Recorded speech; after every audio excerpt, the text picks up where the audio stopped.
ವಾಶಂತಹ ಅಂಥೇಳಿ ವಾಯುಸ್ತುತಿಯ 31ನೇ ಪದ್ಯದಲ್ಲಿ ಆಕ್ರೋಶಂತೋ ನಿರಾಶಾ ಅನ್ನುವ ಶ್ಲೋಕದಲ್ಲಿ ಒಂದು ಪ್ರಯೋಗ. ವಾಶಂತೋ ದೇಶನಾಶ ತ್ವಿತಿ ಬತ ಕುದಿಯಾಂ ಅಂತ. ವಾಶಂತಹ ಅಂದ್ರೆ ಏನು? ತಿರಶ್ಚಾಂಹಿರುತಂ ವಾಶಿತ ಮುಚ್ಯತೆ. ಬನ್ನಂಜ ಗೋವಿಂದಾಚಾರ್ಯ ವ್ಯಾಖ್ಯಾನದಲ್ಲಿ ಹೀಗೆ ಕಾಣ್ತದೆ. ಈ ತಿರಿಯಕ್ ಅಡ್ಡ ಸಂಚಾರ ಮಾಡುವ ಪಶು ಪಕ್ಷಿಗಳ ಶಬ್ದಕ್ಕೆ ವಾಶಿತ ಅಂತ ಕರೀತಾರೆ. ಪಶು ಪಕ್ಷಿಗಳಂತೆ ಕಿರಿಚಾಡುತ್ತಾ ಆಚಾರ್ಯರ ವೈರಿಗಳು, ಮಧ್ವಾಚಾರ್ಯರ ವೈರಿಗಳು ಹಾಗೆ ಕಿರಿಚಾಡಿದರು ಅಂತ ಅಭಿಪ್ರಾಯ. ಇದು ವಾಶಂತಹ ತಿರಿಯಂಚ ಇವ ಆರುವಂತಹ, ತಿರಿಯಕ್ ಪ್ರಾಣಿಗಳಂತೆ ಒದರಾಡುತ್ತಾ ಅಂತ ಅದರ ಅಭಿಪ್ರಾಯ.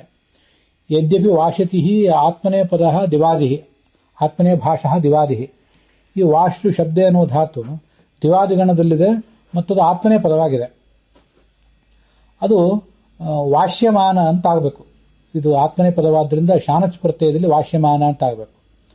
ಒಂದು ವೇಳೆ ಆ ದಿವಾದಿಗಣದಲ್ಲಿರುವ ಆ ಧಾತುವನ್ನು ನಾವು ಉಭಯ ಪದಿ ಅಂತ ಇಟ್ಕೊಂಡ್ರೂ ಕೂಡ ಪರಸ್ಮೈ ಪದದಲ್ಲಿಯೂ ಅದು ಪ್ರಯೋಗ ಕಾಣಬಹುದು ಅಂತ ಇಟ್ಕೊಂಡ್ರೆ ವಾಶ್ಯಂತಹ ಅಂತ ಆಗಬೇಕು. ಯಕಾರ ಕಾಣಬೇಕಲ್ಲಿ.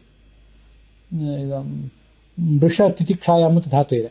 ಅದು ಮೃಷ್ಯಮಾಣ ಮತ್ತು ಮೃಷ್ಯನ್ ಅಂತ ಎರಡು ಪ್ರಯೋಗನೂ ಕೂಡ ಕಾಣಿಸ್ತದೆ ವ್ಯಾಕರಣದಲ್ಲಿ.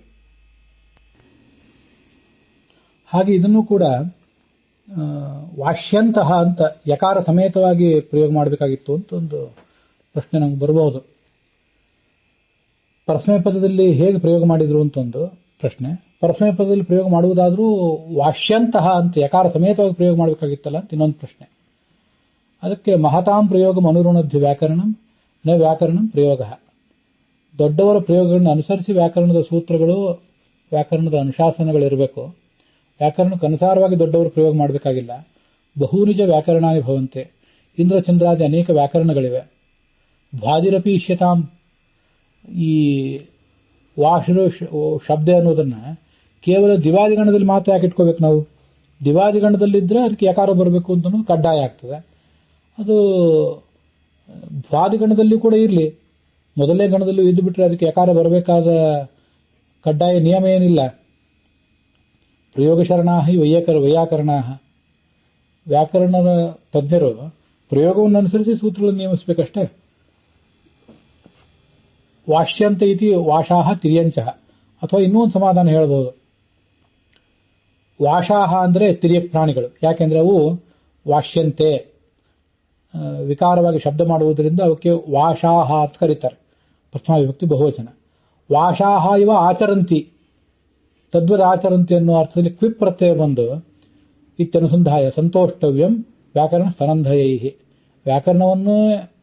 ವ್ಯಾಕರಣದ ಸೂತ್ರಗಳನ್ನು ಅನುಸರಿಸಿಯೇ ಈ ಪ್ರಯೋಗಗಳನ್ನ ನಾವು ಹೊಂದಿಸಬೇಕು ಅಂತ ಹಠ ಇದ್ರೆ ವಾಶಾಹ ಇವ ಆಚರಂತಿ ವಾಶಂತಹ ಅಂತಲೂ ಕೂಡ ಮಾಡಬಹುದು.